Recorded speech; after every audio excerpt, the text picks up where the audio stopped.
Esses 3 domingos que eu estarei com vocês aqui pela manhã, nós iremos trabalhar um pouco Provérbios. A gente vai falar um pouco sobre... Cadê ele aqui?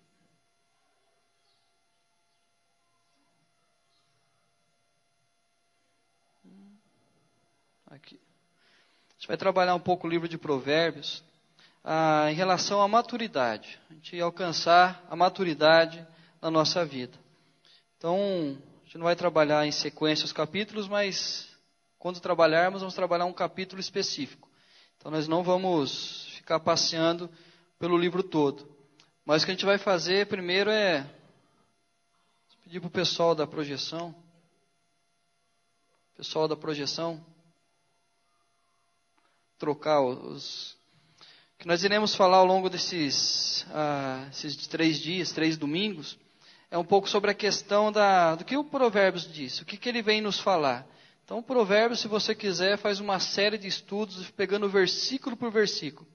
Então, se você já prestou atenção, você pode ler um capítulo por dia, ao longo do mês, e você vai poder ser abençoado por vários ensinamentos, por várias formas que ele vai falar ao nosso coração.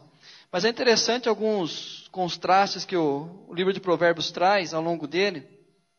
Valores humanos contra valores divinos, sabedoria humana, sabedoria divina, necessidade e sabedoria, insensatez, prudência e inteligência. E o principal deles é a questão da arrogância humana e o temor do Senhor. A arrogância humana, a pretensão humana de achar que sabe todas as coisas, que tem um melhor caminho definido para si mesmo, sabe o que deve ser feito com a sua vida, sabe fazer as suas escolhas. Então nós temos uma certa arrogância inserida em nós. E diante dessa realidade, o escritor de Provérbios vem falar que há uma diferença em andar no temor do Senhor. Então há uma diferença entre você ser arrogante, achar que ele sabe todas as coisas, e andar no temor do Senhor. Algumas características da sabedoria humana. Ele vem falar o que é a sabedoria humana, e são coisas bem suaves, são coisas bem tranquilas que você pode andar tranquilamente por elas. Gera morte, destrói, anda em perversidade, vida infrutífera, distanciamento de Deus, cega e evita a bênção. Esses são os frutos aí da sabedoria humana. E para que você possa ver isso na realidade, não precisa ir muito longe. Senta um dia num banco de uma praça e perceba as pessoas passando ao seu redor, as conversas que as pessoas têm ao longo dos seus dias, quando não andam com Deus. Ou veja as propostas aí de muitos políticos, que você vai entender o que é sabedoria humana, e o que traz a sabedoria humana no contexto familiar, no contexto sociedade. E aí a gente tem vivido esse tempo, por questões que pessoas insistem em viver apenas na sabedoria humana. Em contrapartida, a característica da sabedoria divina gera vida, edifica, livra do caminho mau, longevidade, intimidade com Deus, visão de Deus e abençoadora. Se colocássemos em um mural essas duas realidades, sem dizer qual é a origem delas, e perguntar às pessoas quais elas queriam aprender, o que elas queriam viver, o que elas queriam experimentar em suas vidas, qual seria a grande vencedora?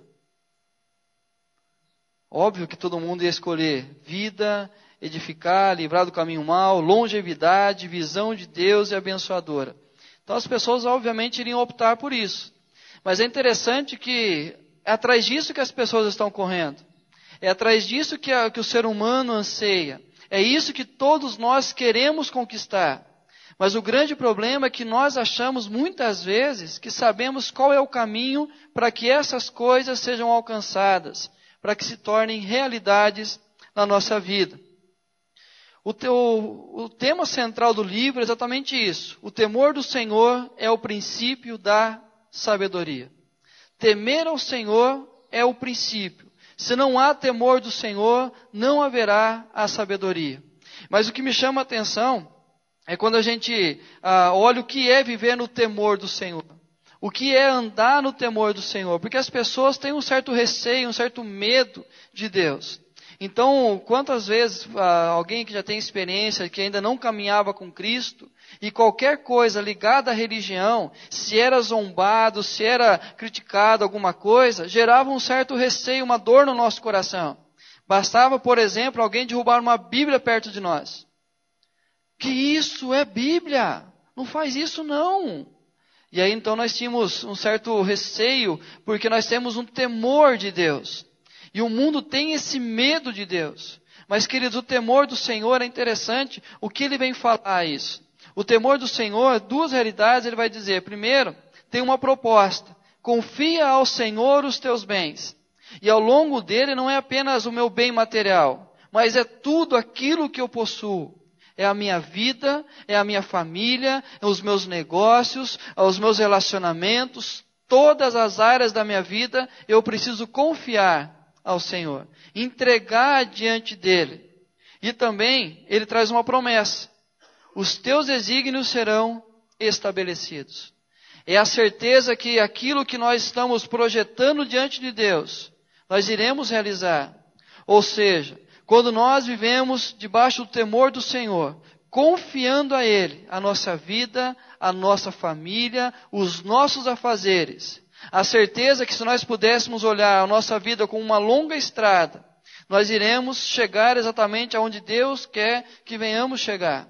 E quando nós chegarmos lá, o nosso coração estará feliz, o nosso coração estará alegre. Por quê? Porque os desígnios foram estabelecidos. Aquilo que nós projetamos diante do Senhor, no temor do Senhor, Deus concedeu a cada um de nós.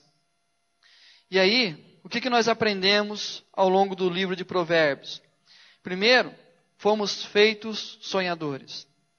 Todos nós, como imagem e semelhança de Deus, nós somos sonhadores. Nós sabemos projetar a vida. Nós sabemos escolher coisas boas. Eu não vou citar a casa que eu fui, mas esses dias a gente fez uma visita numa casa aqui. Aí a Rebeca entrou, deu uma passeadinha, olhou na casa, olhou para mim, para a janela e falou assim: mãe, pai, eu quero morar nesse sítio agora. E não é o Bet Shalom. Ela falou: pai, eu quero morar nesse sítio agora. Porque era tão grande a casa que ela achou que era um sítio, queria morar ali. Aí a pessoa falou assim, simplicidade, parou no pai e na mãe, né? Agora a menininha já quer coisas maiores. Mas nós somos assim. Então se eu perguntar para você, quem quer agora um emprego melhor? Quem quer agora tal coisa? Todo mundo vai querer. Porque Deus nos fez assim. E ao longo do livro de Provérbios vai falar, o homem pode fazer planos. Significa que Deus nos dotou dessa capacidade de planejar. Caso contrário, nós não iríamos conquistar nada na nossa vida. Imagine se nós não tivéssemos capacidade de projetar o dia seguinte. Não teríamos essa igreja. Ou seja, nós ficaríamos tão parados no tempo que cada dia ficaríamos ali. Então você imaginar, você quer ser alguém na vida. Você vai estudar, vai escolher a faculdade, vai cursar, depois você vai fazer uma especialização numa área. Você está projetando ao longo do seu tempo aquilo que você quer conquistar. E o tempo todo nós estamos fazendo isso. As mulheres mais do que nós, né? Porque ela acorda de manhã já sabendo cronometrar do dia dela. Tal hora eu faço isso, tal hora eu faço aquilo, tal hora eu faço aquilo lá. E aí dá tempo. O homem fica desesperado que não vai dar tempo. Conhece toda a história da igreja.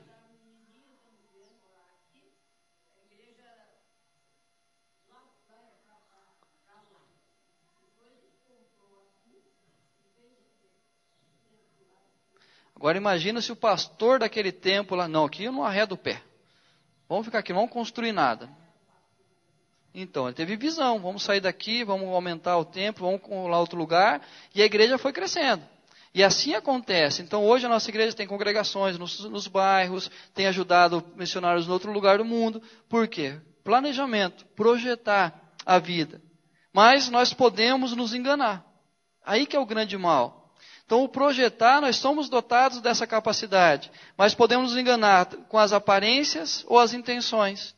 Provérbios 14:12 fala claramente isso, que o caminho do homem parece perfeito, mas ao cabo deles é caminho de morte. E até na alegria chora o coração, e o final da alegria é tristeza. Então, aos nossos olhos, parece a melhor decisão a ser tomada, a melhor escolha a ser feita. Mas no final é que nós vamos encontrar esse resultado. E Deus oferece sabedoria para todos. O primeiro capítulo diz que a sabedoria grita nas praças. Ela clama para ser ouvida. Então, o tempo todo, ela está desesperada, tentando se revelar às pessoas. Mas as pessoas não dão ouvidos. E aí, então, tem o texto que fala que a estultícia do homem corrompe o seu caminho, mas o seu coração se ira contra Deus. Que é Provérbios 19:3, onde fala que o homem não ouve o que Deus quer dizer, apenas ouve a si mesmo. E aí aquelas frases, os mais novinhos não vão lembrar muito aqui, mas a gente vai lembrar daquele caderninho que nós tínhamos na 3ª, 4ª série, que você dava para os seus amigos, responder várias perguntas. Não era enquete, não. Como? Meu Deus, cada um aqui é de uma região, pelo jeito, né? Mas era um caderninho que você dava com perguntas, as pessoas respondiam as perguntas. No final, deixe uma mensagem para o dono do caderno. Hoje tem os mais carentes que deixam nas redes sociais. Fale o que você pensa de mim. Escreva com a sua palavra, com o seu nome, uma qualidade minha. Carência, né? Carência na rede. Mas aí o que fazia? A gente colocava no finalzinho assim, curta a vida porque a vida é curta. Faça aquilo que está no seu coração. Queridos, falar isso é dizer assim, arrebente com a sua vida. Leve a sua vida de mal a pior. Porque fazer o que está no nosso coração é enganoso, é desesperadamente corrupto. Então a intenção dele, nós somos enganados pela aparência e pelas intenções. E isso ele vai nos alertar. E Deus oferece sabedoria a todos. Mas quem prospera? O que ouve a sabedoria, o que guarda a sabedoria e o que pratica a sabedoria.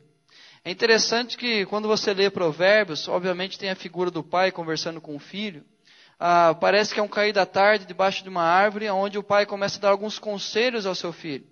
Sobre o que escolher, como fazer, como reagir diante da vida. E ele vai dizer o tempo todo, ouve, guarde e pratica. Porque nós somos o fruto de nossas escolhas. Então aquilo que nós colhemos no nosso dia a dia, é alguma coisa que nós plantamos lá no passado. E aí talvez você fale assim, pastor, mas nós somos livres do pecado em Cristo Jesus, nós não colhemos mais o fruto do pecado. Queridos, nós não somos perdoados na questão da justiça de Deus. Mas algumas coisas que nós praticamos vêm como a consequência na nossa vida. Então se você, por exemplo, come alguma coisa que não deveria comer, aquilo vai lhe fazer mal. Então é uma consequência que traz. Então quando nós começamos a fazer escolhas, lembre-se que frutos você vai ter a partir das escolhas que você está tendo na sua vida. Um exemplo bem prático, quando a gente pensa na questão do caminho da maturidade, o que nós cremos tantas vezes é que quando a gente vê assim, senhorzinhos, se eu posso falar, porque os meus daqui a 1 ano já está branquinho também, a cabecinha branca fala assim, esses são pessoas maduras. Houve aqueles que são mais maduros. Mas a questão que Provérbios vem trabalhar é que a maturidade não está ligada ao tempo de vida, mas a capacidade que nós temos de andar no temor do Senhor, de adquirir os conhecimentos que Deus tem dado a cada um de nós. E aí nós iremos surpreender quando nós encontraremos com pessoas já de idade com atitudes infantis. Pessoas que ao longo da vida não amadureceram. Mas iremos encontrar pessoas novas também, com uma maturidade muito maior, porque viveu no temor do Senhor. E aí nós vamos entender que esse caminho da maturidade, e principalmente a relação entre a sabedoria e a maturidade espiritual. Nós temos um exemplo do apóstolo Paulo, onde ele alcançou a maturidade. Eu gosto muito da carta aos Filipenses, alguns estudiosos dizem que foi a última carta que o apóstolo Paulo escreveu. E é interessante que ele escreve de uma prisão, vivendo uma situação de possível morte. E aí ele escreve aquelas pessoas dizendo, alegrai-vos no Senhor, mais uma vez eu digo alegrai-vos. E muitos interpretam essa carta dizendo que é a carta da sabedoria, da carta da alegria. É uma carta da alegria, o apóstolo Paulo fala da alegria. Mas eu olho de uma outra maneira. O apóstolo Paulo pôde falar de alegria no momento de tribulação, porque ele era maduro o suficiente para compreender o que Deus tinha para a sua vida. E aí então ele chega nesse capítulo 4, onde ele vai falar no versículo 13, tudo posso naquele que me fortalece. Ele fala de sofrimento, de angústia, de humilhação, mas também fala de riqueza, de receber a glória das pessoas, de ser honrado. Mas essas duas realidades, ele aquietava o seu coração porque ele sabia que tudo ele poderia suportar em Cristo Jesus. Então o apóstolo Paulo alcança a sua maturidade, a convergência da sua vida na questão da espiritualidade e a sua vida prática, essas duas realidades fazendo parte da sua vida agora. E é o desafio de cada um de nós, alcançarmos essa maturidade, entendermos o que Deus tem para a nossa vida, de tal forma que isso é levado na prática diária de cada um de nós. Em todas as áreas da nossa vida, tem a influência do mover de Deus. E aí, como que o apóstolo Paulo alcança isso? De 3 formas. Primeiro, abandonou a própria sabedoria. Longe de mim ser justificado pelo meu próprio conhecimento. Abraçou o conhecimento de Cristo. Deixei tudo isso para que eu pudesse conhecer a Cristo Jesus. E prosseguia rumo à perfeição. Dizendo, as coisas ficam, mas eu prossigo para o alvo, para o prêmio da soberana vocação em Cristo Jesus. É interessante que quando Paulo escreve aos Coríntios, ele vai falar também quem é essa sabedoria de Deus. Cristo Jesus é a sabedoria personificada de Deus. Andar na sabedoria é andar com Cristo. Andar com sabedoria é abandonar todo o conhecimento humano, sabedoria humana, e comprometer-se com a sabedoria de Cristo Jesus. De chamá-lo de mestre e senhor da nossa vida. E aí, a consciência que ele chegou é, porque Deus é quem efetua em vós, tanto querer quanto o realizar. Então, quem faz, quem deseja, quem realiza, é o próprio Deus. É entender que quando nós vivemos debaixo do temor do Senhor, é Ele que faz a obra na nossa vida. É Ele que tem os seus projetos para cada um de nós. E aí o homem pode fazer planos, mas a resposta certa dos lábios vem do Senhor. É Deus que aponta o caminho. É Deus que tira a venda dos nossos olhos para que nós não sejamos enganados pela aparência e pelas intenções. Hoje a gente vai falar de Provérbios 3, sabedoria, o caminho da maturidade. Deixa sua Bíblia aberta em Provérbios 3, que a gente vai falar ao longo do capítulo.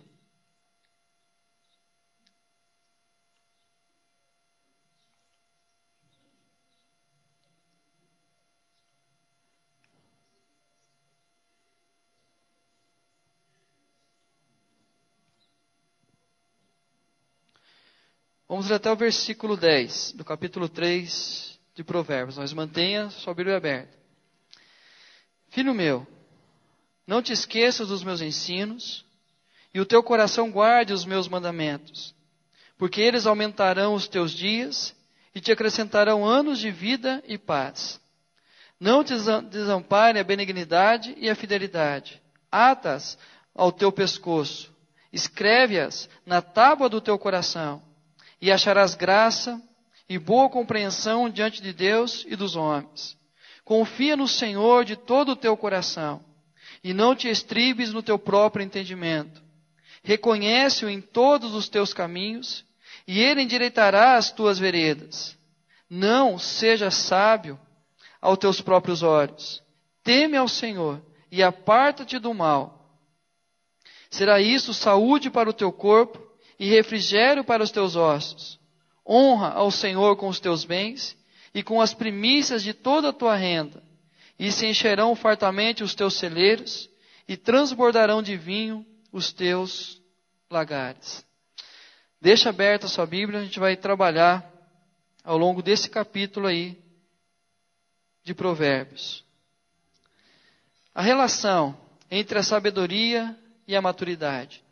Aquilo que nós falamos não é pelo tempo de vida, mas é por duas realidades. Primeiro, por assumir um compromisso real com o ensino divino. Assumir um compromisso de viver debaixo daquilo que Deus está dizendo. Viver essa realidade em todas as áreas da nossa vida. E evitar as armadilhas que ferem a essência de Deus. Então, o buscar a maturidade É viver essa realidade na nossa vida. Assumir um compromisso sincero com aquilo que Deus diz. E também afastar de qualquer armadilha que vai ferir aquilo que é Deus. Aquilo que é a essência de Deus. E queridos, quando você lê o livro de Provérbios, você vai encontrar muito disso. Aonde fala, olha, aparta-se do mal. Ó, não anda por esse caminho. Não satisfaça aquilo que você está achando que é o correto. Mas ande no temor do Senhor. Guarde isso. Nós lemos aqui, iremos ver daqui a pouco, mas ele fala, coloque nas tábuas do seu coração isso. Grave isso, não permita que isso saia da sua vida. Então a relação entre elas é exatamente isso. Eu viver debaixo do temor do Senhor, entendendo a palavra de Deus como verdadeira, como fiel, como aquilo que é regra de fé e prática para a minha vida, e ela vai permear toda a minha vida, todas as áreas, é entendendo que isso eu vou alcançar a maturidade. Onde o apóstolo Paulo aos Efésios diz que não seremos mais como meninos, agitados de um lado para o outro por todo o vento de doutrina, pela artimanha dos homens, pela forma que nos conduzem ao erro. Nós alcançaremos então essa maturidade. Exortações e promessas. Primeiro, acatando o ensinamento, receberá a prosperidade do Senhor. Os teus desígnios serão estabelecidos. Rejeitando, receberá o castigo de Deus. Queridos, mas esse castigo não é Deus punindo. Olhando e... Meu pai dizia assim que ele, uma época está tendo aquela guerra do Iraque e tal, e aí apareceu um pai abraçando uma criancinha e vindo o soldado e, infelizmente, atirando naquele pai. Aí meu pai falou assim, se eu fosse Deus, eu jogava raio na hora ali. Então não é essa a questão. A questão que ele está dizendo é que quando você não teme ao Senhor, não anda nos ensinos do Senhor, a consequência é que você anda nos seus ensinos, no seu conhecimento, na sua sabedoria. E a consequência disso é que você vai colher aqueles frutos que nós falamos no início. Então a questão do castigo não é Deus punindo, mas é apenas tirando sobre nós a responsabilidade de responder às nossas atitudes que fizemos de acordo com a vontade dEle. Então se guardar as minhas palavras, eu vou te abençoar. Então o compromisso que Deus tem é com a palavra dEle. Deus não tem compromisso com a gente. O compromisso que Deus tem é com a palavra dEle. A fidelidade do Senhor é com a sua palavra. E mediante essa fidelidade é que Ele tem nos abençoado. Basta você olhar as orações em tempo de restauração de Israel. Por exemplo, Neemias. Senhor, lembra-te das promessas que o Senhor fez. E aí vai relatando quais eram as promessas em relação a Israel. Por quê? Porque Deus tinha uma fidelidade a essa promessa. Porque Ele falou, Ele vai cumprir. E aí Deus começa a restaurar Jerusalém. O valor supremo da sabedoria. E aí ele vai falar algumas áreas práticas da nossa vida. Por exemplo, em relação à vida prática, bem-aventurado o homem que acha a sabedoria. Em relação aos bens materiais, melhor a sua renda do que o ouro mais fino. Melhor é a palavra de Deus. Melhor o que diz a palavra do Senhor do que qualquer outro ganho que nós podemos ter na nossa vida. Então, qualquer projeto de vida que se firme apenas na segurança material, a tendência é sofrimento, é angústia, é dor. Há um tempo atrás, o Nivaldo está de plantão, está lá embaixo, né? Eu fiz uma profecia aqui, como diz o pastor Ezequiel, corta agora que eu vou falar, não pode deixar aí, é conhecimento público.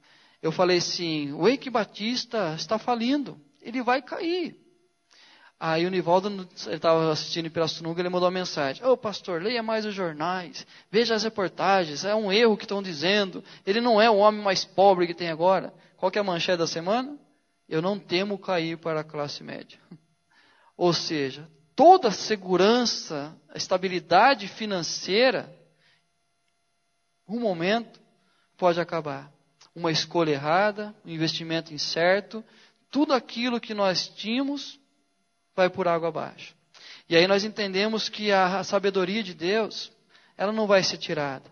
Aquilo que Deus deposita no nosso coração, nada vai ser tirado da nossa vida. Nós podemos ficar milionários ou mais empobrecidos, mas nós não sairemos da presença do Senhor, porque nós iremos ter a certeza que isso vale muito mais do que ouro fino. Há um tempo atrás, um canal de televisão fez uma reportagem de homens e mulheres que ganharam na loteria e perderam tudo.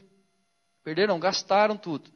E aí foram numa casinha bem simples de madeira, num chão de terra, e foram conversar com um dos ganhadores.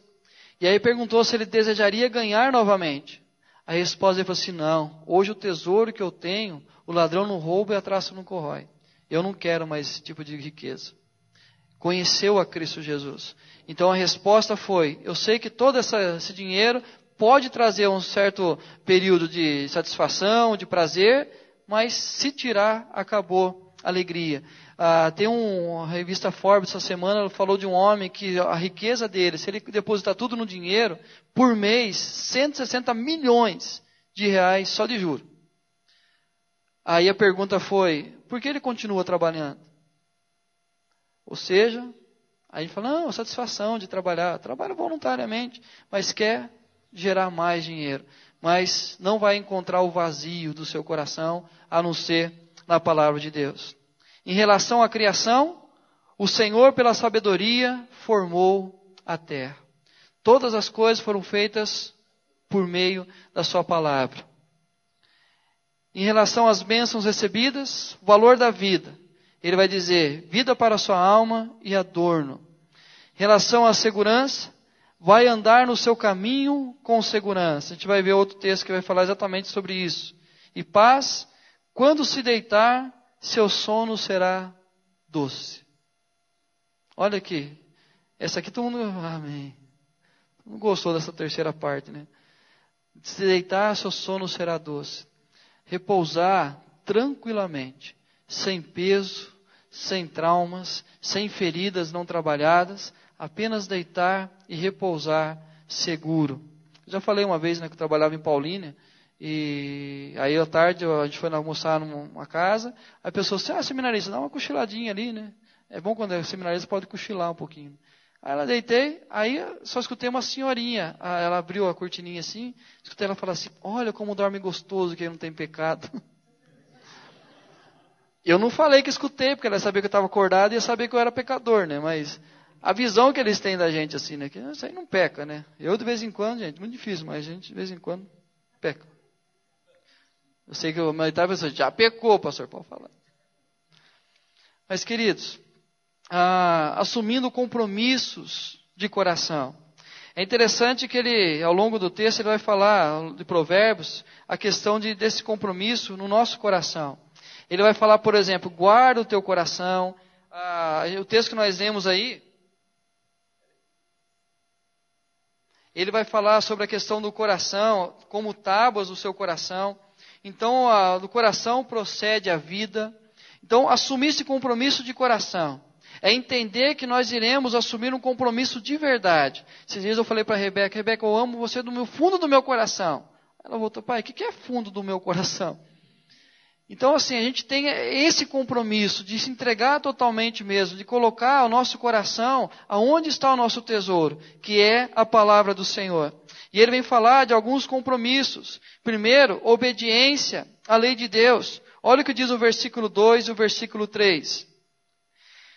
Porque eles aumentarão os teus dias e te acrescentarão anos de vida e paz. Não te desampare a benignidade e a fidelidade, atas ao teu pescoço, e escreve-as na tábua do teu coração. Uma exortação: não esqueça os meus mandamentos. A promessa: longos anos de vida e paz. Queridos, quando fala de longevidade, principalmente no contexto judaico, era exatamente um contexto de sofrimento, de guerra constante, de perseguição. Então, quando a Bíblia fala da questão da longevidade, pega os mandamentos lá, honra teu pai e tua mãe, assim se prolongarão os seus dias na vida, aqui na terra, não era apenas prolongar no sentido de idade, mas também de qualidade. Ao longo da sua vida, você vai colher os frutos das suas escolhas, e isso vai trazer para você uma longevidade, mas com qualidade. Ou seja, longos anos de vida e paz. É o que todos nós desejamos. Então, quando as pessoas fazem as suas escolhas baseadas naquilo que o seu coração diz, ela pode acarretar sofrimento no futuro. Mas pessoas que amam a Deus, que temem a Deus, até mesmo diante do sofrimento da vida, ela vai ter a paz. Aquilo que nós lemos na carta de Pedro, que apesar de ser contristado por breve tempo com sofrimento, vai redundar em louvor, honra e glória. E também, ele vai dizer, guarde o seu coração, verdade e bondade. Aí no versículo 3, que nós lemos aí, no versículo 4. No 3 ele fala então, para a gente, escreve-as na tábua do teu coração, e acharás graça e boa compreensão diante de Deus e dos homens. A exortação, não deixa a verdade lhe abandonar. Coloca, amarra do seu lado. Não permita que se distancie de você. Coloque de tal forma que seja sempre visível aquilo que você vai fazer. Aquilo que você vai decidir a partir daquilo que você conhece de Deus. Então a palavra de Deus é algo sempre diante de nós. Não algo que eu vou recorrer como esses de sorte, essas promessas que você pega lá, geralmente é um periquito, alguma coisa, tira a promessa do dia.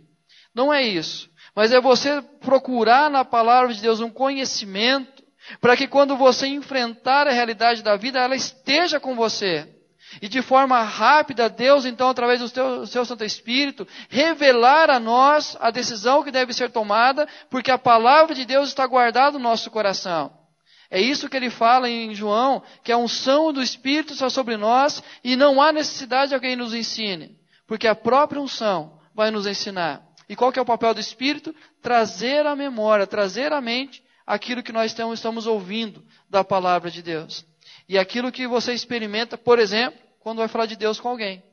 Você começa a falar, a pessoa começa a questionar alguma coisa, e você responde o seu questionamento, fala da palavra de Deus, e quando você sai, você fala assim, gente, nem eu sabia que eu sabia tanta coisa da Bíblia. Mas eu falei, veio assim, Deus foi falando. Por quê? Porque traz à memória aquilo que Deus já falou, já ministrou ao nosso coração. E a promessa, acharás graça diante do Senhor e diante dos homens. É onde você vai ser reconhecido diante das pessoas. Quando você lê principalmente os patriarcas, onde fala, ele achou graça diante do Senhor. E achar graça é exatamente receber o favor do Senhor. Receber o cuidado do Senhor. Então nós seremos honrados, nós receberemos um cuidado tanto de Deus quanto dos homens. E essa certeza, basta olhar os relacionamentos de quem ama Deus, de quem anda com Deus. As pessoas ao seu redor vão valorizar essa pessoa. E queridos, ele diz assim, confie na orientação, o conhecimento do Senhor. Olha o que diz o versículo 5 e o versículo 6. Confia no Senhor de todo o teu coração e não te estribes no teu próprio entendimento. Reconhece-o em todos os teus caminhos e ele endireitará as tuas veredas. Confie no Senhor de todo o seu coração e em todos os seus caminhos. Queridos, eu não sei se já prestou atenção quando você lê a tentação de Cristo no deserto, aonde vem a resposta que Satanás coloca utilizando a palavra de Deus. Então Jesus começa a responder com a palavra e chega um momento que Satanás também pega e responde com a palavra de Deus.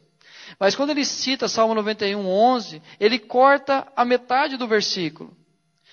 Deus vai suster, tal, os seus pés não vão encostar no chão, mas o final do versículo é, e guardará em todos os seus caminhos. E Satanás tira exatamente essa parte, em todos os seus caminhos. Qual é a razão? A primeira razão é porque ele queria tirar de Jesus a necessidade de caminhar até a cruz. Porque se ele não ensinasse, se ele não falasse do reino de Deus, Satanás oferece honra, poder e glória para ele. As três coisas que Jesus veio conquistar. Mas Satanás oferece sem a necessidade do caminho. E a segunda razão é exatamente que Jesus conhecia o seu caminho.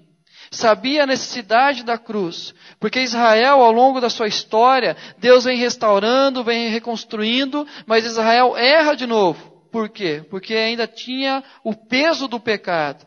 Mas Cristo veio libertar desse peso do pecado, para que nós pudéssemos então viver o padrão de Deus. E então quando Ele livra do caminho, nós muitas vezes esquecemos disso, que nós temos um caminho a percorrer. Nós temos uma carreira que nos está proposta. Mas ao longo desse caminho, ao longo dessa carreira, nós devemos colocar o ensino de Deus em todo ele. Não é apenas em algumas portas que eu pergunto, Senhor, eu entro nessa ou não? Mas de repente outra é mais bonita, promete mais coisas, eu vou entrar por ela.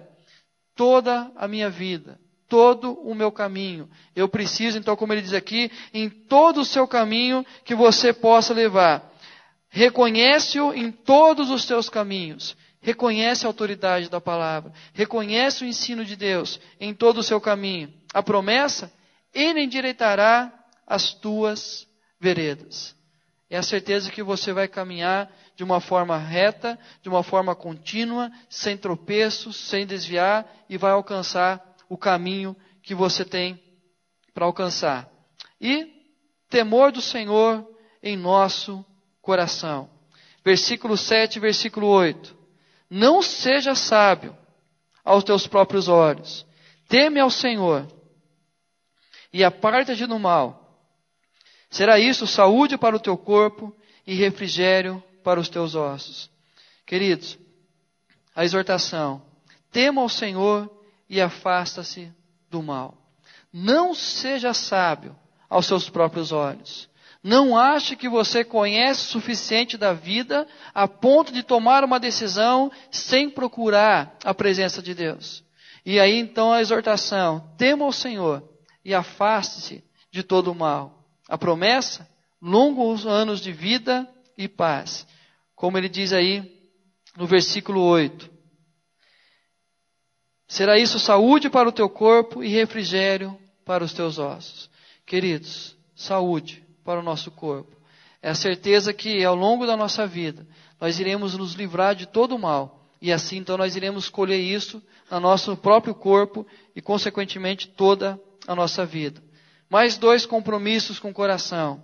Honra ao Senhor com os seus bens. Diz o versículo 9 e 10. Esse eu creio que é o mais conhecido nosso. Honra ao Senhor com os teus bens e com as primícias de toda a tua renda. E se encherão fartamente os teus celeiros e transbordarão de vinho os teus lagares. Aqui é um grande erro teológico, hoje. Teórico, na verdade, porque nem é teológico, mas teórico porque não é teologia. Aonde diz assim, tá vendo? Traga as primícias e Deus vai abençoar, Deus vai dar fartamente para você. Então dá a Deus que Ele vai te dar em dobro. E multidões acreditam nisso. Mas a gente precisa entender o contexto pelo qual ele é dito. É o contexto onde as pessoas trabalhavam na agricultura. Eles plantavam, eles colhiam. Então, quando ele está dizendo aqui, dá ao Senhor os seus bens, de todas as suas primícias, ele está dizendo exatamente a festa da colheita. Onde o que eles faziam? Eles iam, colhiam a 10ª parte do que eles tinham para colher, apenas a 10ª parte, traziam diante do Senhor, faziam a festa da colheita uma semana, e depois eles voltavam para casa e colhiam o resto que lá ficou. Aí os celeiros se fartariam, ou seja, eles iriam colher tudo aquilo que eles plantaram.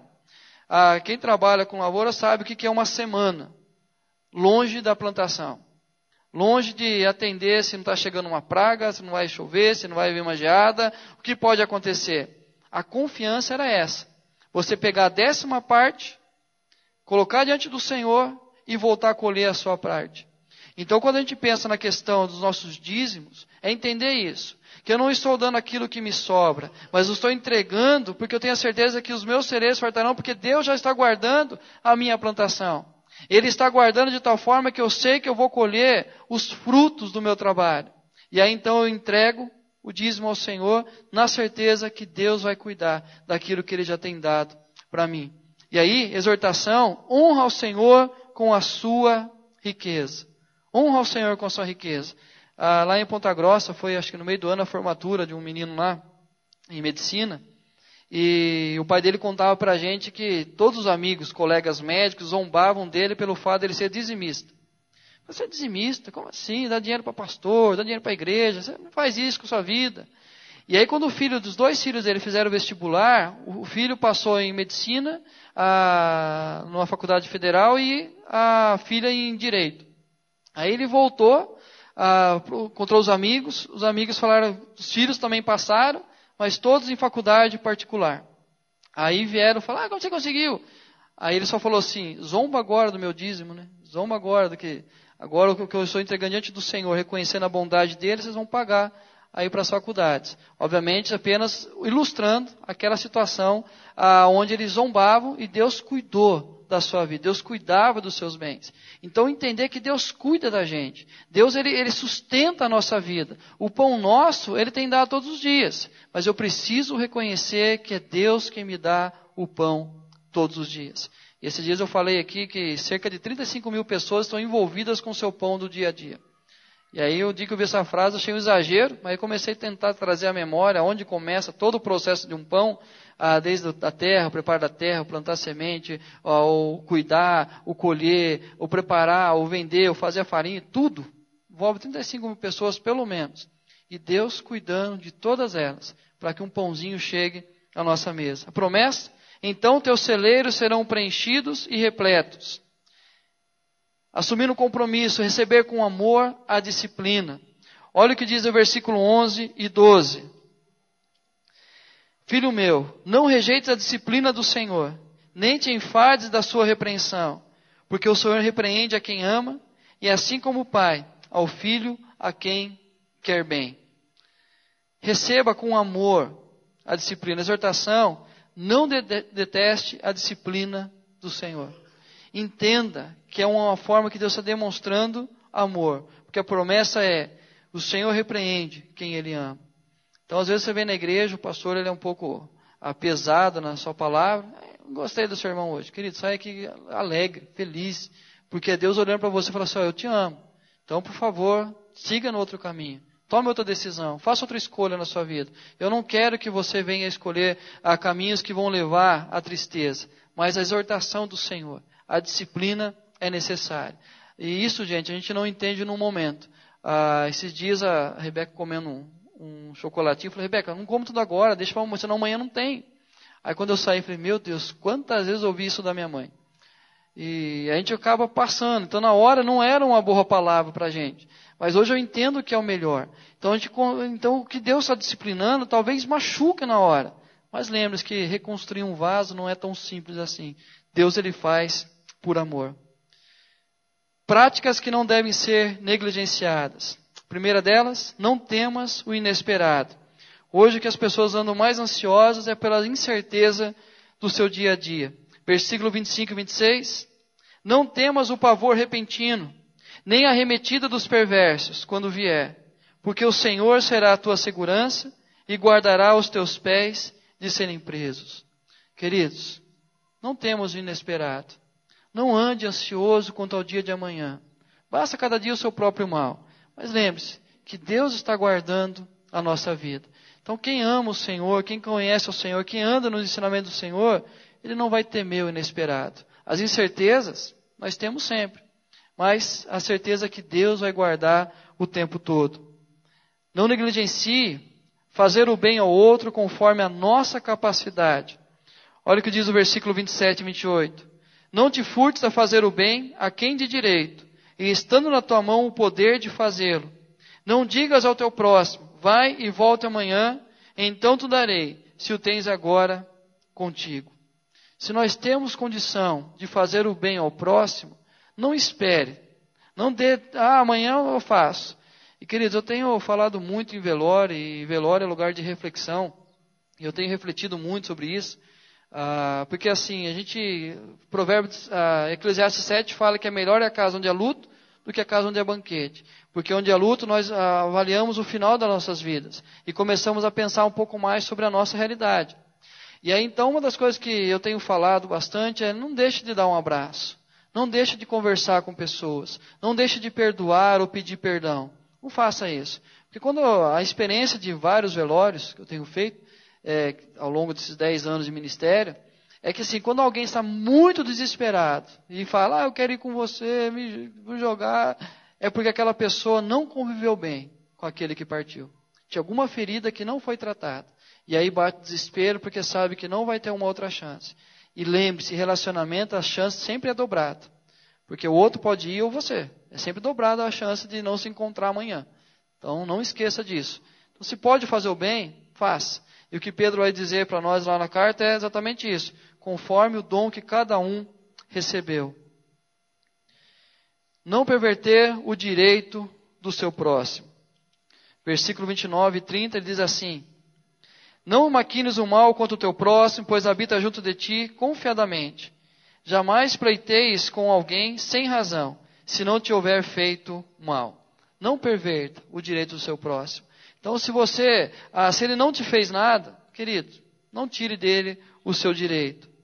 E também, não andar por caminhos maus. 31, não tenhas inveja do homem violento, nem sigas nenhum de seus caminhos. E nossa maior recompensa, ele vai dizer no versículo 32, porque o Senhor abomina o perverso, mas aos retos trata com intimidade. A maior recompensa, mas aos retos trata com intimidade. Já pensou nisso? Intimidade de Deus na sua vida. É Deus sendo íntimo de você. Deus convidando você a caminhar com Ele todos os dias. Resumindo tudo, ter sabedoria é andar com Deus. E deixar que Ele aponte os caminhos, que Ele direcione, que Ele nos mostre as escolhas, para que não venhamos andar por caminhos maus, mas apenas pelos caminhos que Deus tem preparado para nós. Amém? A gente vai continuar nessa questão da maturidade a próxima semana. Então, vamos caminhar. E desafio, leia Provérbios, gente. Tanta riqueza, tanta coisa que você pode se livrar do mal apenas lendo um capítulo por dia, que vai orientar toda a nossa vida. Lembrando, hoje à noite, quem estará pregando aqui é o pastor Sidney, e ele estará aqui com a igreja.